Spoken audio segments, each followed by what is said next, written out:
मौजूद सामिन अस्सलाम वालेकुम। मैं रशीद आवान आपकी खिदमत में एक बार फिर हाज़िर हूँ। इस वक्त मैं मौजूद हूँ सनशाइन होटल सिद्रा में और यहाँ योगेश सानी साहब जो अलायंस की तरफ से कांग्रेस एनसी की तरफ से उम्मीदवार हैं, उनकी एक रैली की तैयारियाँ हो रही हैं और इस सिलसिला में यहाँ लोग इकट्ठे हो रहे हैं। ये देखिए आप, ये लोग इकट्ठे हैं। यहाँ से थोड़ी देर में रैली निकलेगी और बजालता की तरफ रवाना होगी। रैली में काफ़ी गैदरिंग होने का इम्कान है। ये सनशाइन होटल जम्मू है, सनशाइन होटल जम्मू। यहाँ से रैली निकलने का जो है वो तैयारी हो रही है। तो यहाँ मैं कुछ नौजवानों से बात करूँगा कि ये किस सिलसिला में रैली निकाल रहे हैं, क्या इनके पास मुद्दे हैं और क्या जज्बा लेकर ये निकले हैं। तो हमारे साथ जनाब, आप अपना नाम बताएंगे? जी, इरशाद अली। इरशाद अली जी जी। आप सिद्रा से हैं जी? जी जी, बिल्कुल बिल्कुल। अच्छा, तो यहाँ आज क्या प्रोग्राम चल रहा है? आज हमने रैली का प्रोग्राम रखा है यहाँ सिद्रा से बजालता। अच्छा जी, सैनी साहब के साथ, और हम उम्मीद करते हैं हमारे साथ सारी यूथ जितनी भी है, अच्छा, हमारे भाई लोग मिलके जी, हम सैनी साहब को कामयाब बनाएंगे यहाँ से। जी हाँ, बहुत शुक्रिया। जी जी, सीट से इरशाद साहब शुक्रिया। जनाब, आपका नाम? अतुल शर्मा।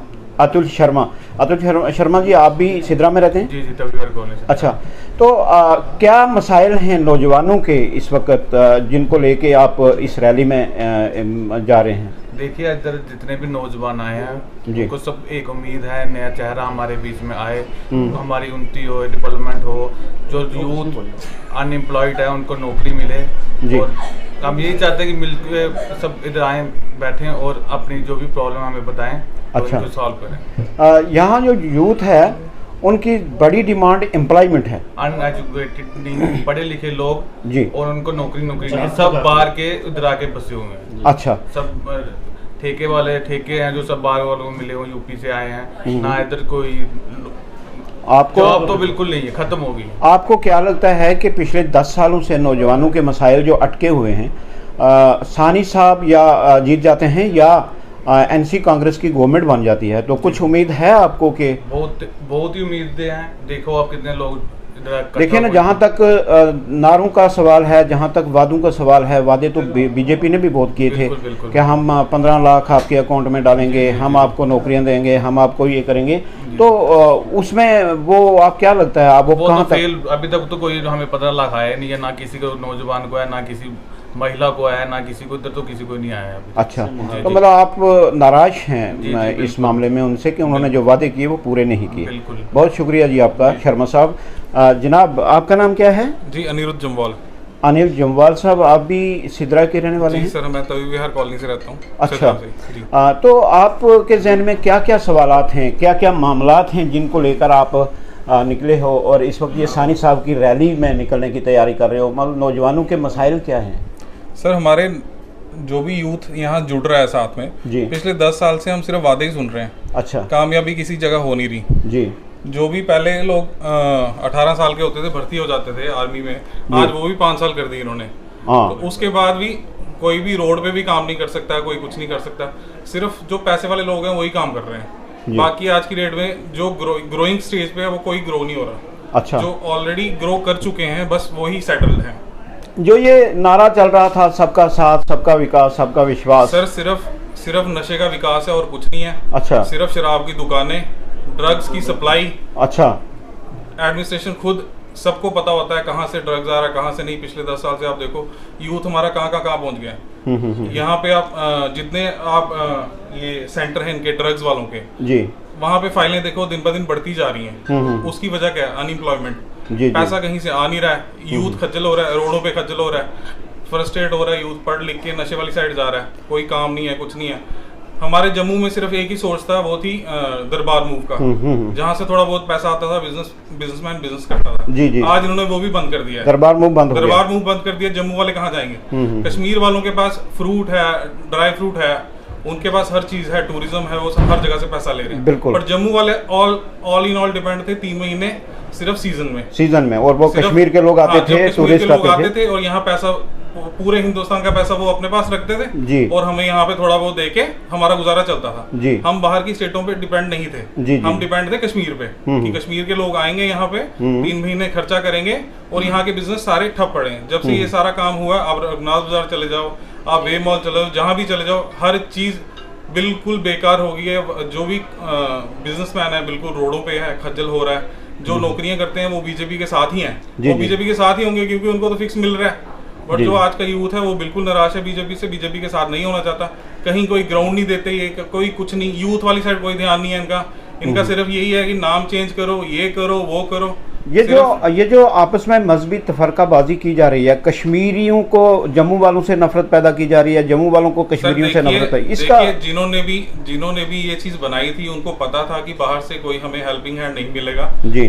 जो भी राजा महाराजाओं ने ये सिस्टम बनाया था पहले से, उनको पता था कि कश्मीर के लोग ही यहाँ पे आके जम्मू वालों को जो पैसा यहाँ पे इन्वेस्ट करेंगे जी, उस पे ही जम्मू टिका हुआ है क्योंकि यहाँ पे ना ड्राई फ्रूट होता है, ना कोई फ्रूट होता है, कौन सी ऐसी, ना कोई टूरिज्म है, तो यहाँ से पैसा आएगा कहाँ से? जी जी सही। आजकल ट्रेनें सीधे आप जा रहे हो, कटरा जा रही है सीधी ट्रेन, जम्मू जा नहीं रही, कश्मीर आप ट्रेन पहुंचा रहे हो, आप तो श्रीनगर पहुंचा रहे हो, तो टूरिज्म है नहीं, कोई जगह नहीं है, कहाँ जम्मू वाले लोग कहाँ जाएंगे, किस खाते में? छोटे व्यापारी जम्मू के जो हैं बहुत परेशान लग रहे हैं सर। मैंने पहले ही कहा सर, जो ग्रोइंग स्टेज पे है वो तो है ही परेशान है, जो ऑलरेडी ग्रो कर चुके हैं वो सेटल्ड है, उनको कोई फर्क नहीं पड़ता सरकार से उन्हीं को उम्मीदें होती हैं जो ग्रो कर रहे हैं। अच्छा जनाब, हमारे साथ एक सरदार साहब तशरीफ रखते हैं। जनाब आपका नाम क्या है? मेरा नाम हरसिमरन सिंह है, मैं सिद्रा कॉलोनी से जी। अच्छा, आप भी यूथ लीडर हैं जी। और क्या क्या मसाइल आपको महसूस हो रहे हैं कि यूथ के क्या क्या मसाइल हैं? सर आजकल यूथ के बहुत से ऐसे मसाइल हैं जो, जैसे आप देख लीजिए यहाँ पे ना काम है यूथ को, सारे अनएजुकेटेड हैं जी। बाहर से आके लोग यहाँ पे अपनी जेबें भर रहे हैं और यूथ खज्जल हो रहा है। यूथ पे किसी का ध्यान नहीं है। पढ़े लिखे यूथ आजकल बेकार है। इलीगल माइनिंग हो रही है, बड़े बड़े जो बादशाह हैं माइनिंग के वो सारे अपना काम चला रहे हैं और जितने भी गरीब यहाँ पे लोग हैं इनकी 500-500 रुपये दिहाड़ी है और वो खज्जल हो रहे हैं। जी जी जी, बहुत से मसाइल हैं। जैसे अभी आपको लगता है कि सानी साहब ये सारे मसाइल जो हैं इनके हल की तरफ कदम बढ़ाएंगे? जी, कोशिश तो लगता तो यही है। ज्वाइनिंग हमने इसीलिए की है, इसी भरोसे से की है सानी साहब के साथ कि आज की जो पावर है वो यूथ है। बेशक आज की जनरेशन जो एजुकेटेड है उनको पता है कि क्या क्या हमारे मसाइल हैं और हमने क्या करना है, किसके साथ जाना है, कौन हमारे हकों के लिए खड़ा होगा। तो इसीलिए हमने उनके साथ खड़े और इंशाल्लाह ज़रूर जिताएंगे। 1 अक्टूबर को आपके यहाँ जम्मू में जो है पोलिंग हो रही है, आप अपने वोटर्स को, अपने यूथ को क्या पैगाम देंगे? मैं अपने वोटर्स को यही पैगाम दूंगा कि आप पढ़े लिखे हैं, एजुकेटेड हैं, आपको सब मालूम है। सैनी साहब को वोट दे के कुछ तब्दीली लाएं, चेंज लाएं, ताकि हम अपने हकों के लिए खड़े हो सकें और उनको जो हमारे हक हैं उनके लिए हमको बता सकें कि सर हमें ऐसे है, ये प्रॉब्लम है, यहाँ ये प्रॉब्लम है, जो सुन सकें। जी जी, सरदार साहब आपने वक्त दिया, बहुत बहुत शुक्रिया। Thank you. तो दोस्तों, आपने सुना कि नौजवानों के जज्बात, ख्यालात क्या हैं जो इस वक्त योगेश सानी साहब की रैली में जाने के लिए यहाँ होटल में आए हुए हैं। तो असल में क्या होता है कि जैसे आप समझते हैं कि पतीले में जब चावल डाले जाते हैं तो जब ये पता करना हो कि चावल पक गए हैं या नहीं, तो 1-2 चावल निकाल के ही उनको देखा जाता है कि चावल किस स्टेज पे हैं। पूरा पतीला जो है उलट कर नहीं देखा जाता। इसी तरह समाज में क्या चल रहा है, समाज में लोगों की क्या मुश्किलात हैं, वो खुश हैं या नहीं हैं, तो इस चीज़ का पता करने के लिए समाज के चंद लोगों से ही बात करके पता चल सकता है कि समाज में क्या चल रहा है। तो इन नौजवानों के जो बात आपने सुनी, इससे आपको ये अंदाज़ा हो चुका होगा कि नौजवान किस परेशानी में हैं, नौजवान चाहते क्या हैं, नौजवानों की ज़रूरत क्या थी और उनके साथ क्या बेइंसाफ़ियाँ हुई हैं। जैसे नौजवानों ने अनएम्प्लॉयमेंट के बारे में ख़ास तौर पे कहा कि हमारे साथ जो है इंसाफ नहीं किया गया। डिग्रियों के ढेर लगे हुए हैं, हर घर में 4-4 बच्चे PhD, M.Tech, B.Tech और MA और पता नहीं क्या क्या डिग्रियां करके बैठे हुए हैं, लेकिन किसी ने नहीं पूछा। तो यही रोष है, यही दुख है और यही परेशानी है जिसका इज़हार ये नौजवान कर रहे थे। सब इंस्पेक्टर्स की भर्ती हुई, उसमें क्या हुआ वो सबके सामने है। फायर सर्विस में भर्ती हुई, उसमें क्या हुआ, नौजवान सड़कों पे तड़पते रहे, किसी ने उनको पूछा नहीं, किसी ने उनको हौसला नहीं दिया। ये जो रहबर ज़राअत, रहबर खेल, रहबर तालीम, तो हर जगह जो है सिर्फ अनएम्प्लॉयमेंट की मार जो है नौजवानों को इस वक्त सता रही है। और अगर उसकी तरफ हम गौर से देखें, ये एग्जैक्ट फिगर जो है इसका तो पता कहीं RT लगा के ही पता लगाया जा सकता है कि इस वक्त सरकारी असामियाँ हर महकमे में कितने परसेंट, कितने फ़ीसद जो है वो खाली पड़ी हैं। लेकिन ऐसे मैंने सुना कि किसी डिपार्टमेंट में 50% असामियाँ खाली पड़ी हैं, किसी में 40% असामियाँ खाली पड़ी हैं।